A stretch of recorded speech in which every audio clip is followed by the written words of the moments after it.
취준생브리핑 경력변화 전문가 신현종입니다. 공기업과 공공기관 채용을 준비하는 취준생들 사이에서 2022년이 막차야, 빨리 타, 더 이상 늦어, 이런 얘기 정말 많이 돌았었거든요. 근데 그게 정말 현실이 됐죠.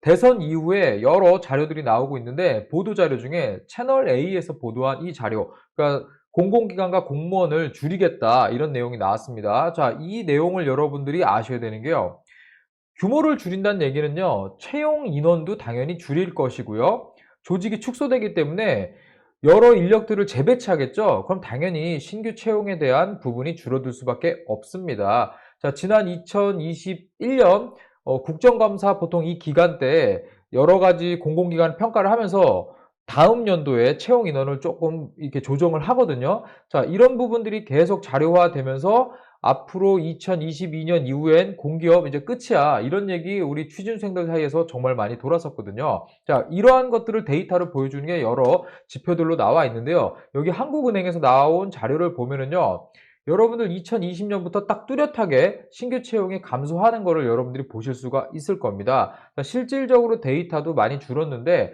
자, 이때 갑자기 확 올라갔다가 준 게 마치 청년 채용이 급격히 준 것처럼 좀 보이겠는데, 실제 내용을 좀 들여다보면은요, 지난 여러분들 2018년도 요때부터 비정규직 제로화 정책이 있었어요. 그러니까 민간도 좀 나서길 바라면서 공기업의 공공 분야에서 여러분들 하도급, 계약직 막 이런 식으로 비정규직이 상당히 많았는데, 별정직으로 전환하는 이런 정책적인 배려가 있었습니다. 그래서 저도 별정직 전환에 면접관으로 정말 많이 갔었거든요. 그래서 20대, 30대, 40대, 50대 뭐 임금 피크제를 적용받는 분들까지도 별정직 전환에 해당이 돼가지고 채용을 많이 도와줬었는데요.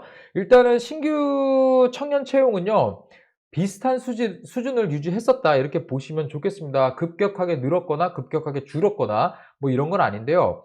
그래도 꾸준히 늘었다라는 거는 뭐 부인할 수 없겠죠. 그런데 여러분들 이 정권이 바뀌고 정부가 바뀌면은 채용 인원이 좀 변화한다는 얘기는 아마 아시고 계실 텐데요. 지난 MB 정부 때 한번 보면은요, 확 줄어들죠. 이렇게 정부에서 원래 이게 세금을 가지고 운영이 되기 때문에 일정 부분 정부에서 방침을 내리고 정한 것에 따라서 신규 채용이 왔다 갔다 할 수밖에 없습니다. 자, 그래서 향후 5년간 뭐 채용이 좀 줄어들 걸로 저희는 예상을 해볼 수가 있겠죠. 그래서 공기업 분야, 자, 공공기관 말고 저스트 공기업만 놓고 나온 자료도 하나 있어요. 여기 보시면은요, 2019년 찍고 쭉 하향하는 추세를 여러분들이 보실 수가 있습니다. 그래서 2022년은요, 작년도에 만든 거죠. 2021년에 만든 거기 때문에 약간 줄어든 26,000명 정도 채용을 하겠다라고 밝히고 있고요. 이거는 올해 계획이기 때문에 거의 지켜질 거라고 볼 수 있습니다. 근데 우리가 2022년 가을에서 겨울 넘어갈 때 한번 보면 좋을 것 같아요. 공공기관 채용이 어떻게 바뀔지는 그때 우리가 볼 수가 있는데, 매우 줄어들 걸로 저는 예상을 여러분들한테 좀 드리겠습니다. 이렇게 좀 채용이 줄어들면 저도 면접위원으로 갈 수 있는 데가 좀 줄어서 저도 약간 걱정이 좀 되는데요.